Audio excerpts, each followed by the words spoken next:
Hey everyone, welcome back to the La Boom podcast. I'm Liam, and today, I want to take you back to the time I applied for my first job in a marketing company. It was one of the most nerve-wracking yet exciting moments of my life. So picture this: I had just finished college. I had no real-world job experience, just a little internship. And there it was, a marketing job opening at a company I admired. I applied, and then, the email came: your interview is scheduled for Friday. Let me be honest, my heart skipped a beat. On the day of the interview, I wore my best shirt, reached 20 minutes early, and waited in the lobby, quietly rehearsing answers in my head. Then came the twist: they asked for a visa interview too. Turns out, the marketing role included international travel, so they needed to assess how comfortable I'd be representing the company abroad. That made me even more nervous. I had never traveled outside the country, and now I had to act confident about it. The first interviewer asked, "What makes you suitable for a global marketing team?" I replied, "I believe marketing is about understanding people. And I love learning about new cultures, that's how we make real connections." They smiled. That gave me a bit of confidence. The next few questions were tricky. They asked about market trends, what I do with a failed campaign, and even some visa-related questions like, "What would you do if your visa got delayed and you had a meeting abroad?" I said, I'd always prepare a virtual backup and inform the client in advance. In marketing, trust matters more than travel. That line, I think, saved me. Because, 2 weeks later, I got the job. It wasn't just about knowing marketing, it was about confidence, communication, and being solution-oriented. Wow, Liam. That's such a great story. I didn't know your marketing job included traveling. That explains why you always talk about international clients. Now, I haven't personally worked in a marketing company, but I have a close friend named Arashi. She's 24 now, and last year, she applied for a marketing job that also had an international branch. The company was opening a new digital campaign team in Singapore. She was so nervous. She used to call me every evening before the interview and ask, "Jess, what if they ask me about global marketing strategies?" And I blank out. I remember telling her, "You already know how to market ideas. You just need to say it with confidence." So she started preparing. Every evening after work, she would sit and practice interview questions out loud. Even her mom started pretending to be the HR person just to help. When the interview came, it was on Zoom. The first few minutes were smooth. They talked about her background, her degree in business, her internship. Then came the big question. "Why should we give you a visa to work in our Singapore team?" She paused, took a breath, and said, "Because I bring fresh ideas, I respect different cultures, and I'm committed to growing with the company, not just traveling for a job, but representing your brand with care." They loved it. After the interview, she called me crying, happy tears, of course. And yes, 1 month later, she was on a plane to Singapore for her first international marketing job. That was the moment I realized, good English, good mindset, and preparation, that's how you crack global interviews. That's amazing, Jessica. Arushi's story shows exactly what companies look for these days: someone who isn't just skilled, but also culturally aware and confident in communication. And I think many young people don't realize that visa interviews aren't just about paperwork. They're about your ability to handle pressure, adapt, and communicate. Absolutely. And here's the fun part. After Arashi moved, she messaged me and said, "Jessica, the hardest part wasn't the work, it was finding good Indian food in Singapore." Yeah, that's the real challenge, adjusting to new places. But in all seriousness, interviews for marketing or visa-based jobs are less scary when you've practiced speaking. That's why this podcast exists, so you all can build that habit. And if you're preparing for your own interview, start talking out loud, practice your story, and get comfortable with phrases like, "I'm a good fit for this role because I'm excited to contribute to your global team.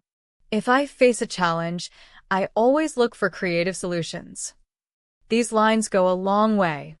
Here are English phrases from the story. 1. My heart skipped a beat. Meaning, I suddenly felt nervous or surprised. Use, often used when someone gets nervous or excited quickly. Example, when I got the interview email, my heart skipped a beat. 2. Nerve-wracking. Meaning, very stressful or anxiety-inducing. Use, describes experiences like interviews or exams. Example, it was one of the most nerve-wracking moments of my life. 3. Wore my best shirt. Meaning, dressed up well to make a good impression. Use, people use this when preparing for something important. Example, I wore my best shirt for the interview. 4. Reached 20 minutes early. Meaning, arrived ahead of time to be prepared. Use, shows responsibility and readiness. Example, I reached 20 minutes early and waited in the lobby. 5. Rehearsing answers in my head. Meaning, mentally practicing what to say. Use, common before presentations or interviews. Example, I sat quietly, rehearsing answers in my head. 6. Turned out. Meaning, something unexpected was discovered or happened. Use, used when the real situation becomes clear. Example, turns out, the job included international travel. 7. Act confident. Meaning, show confidence even if you're nervous. Use, encouraged during interviews and public speaking. Example, I had never traveled abroad, but I had to act confident. 8. Solution-oriented.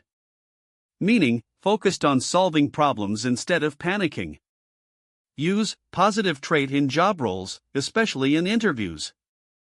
Example, they liked that I was solution-oriented. 9. Blank out. Meaning, forget everything suddenly due to stress. Use, very common in test or interview settings. Example, she said, what if I blank out during the interview?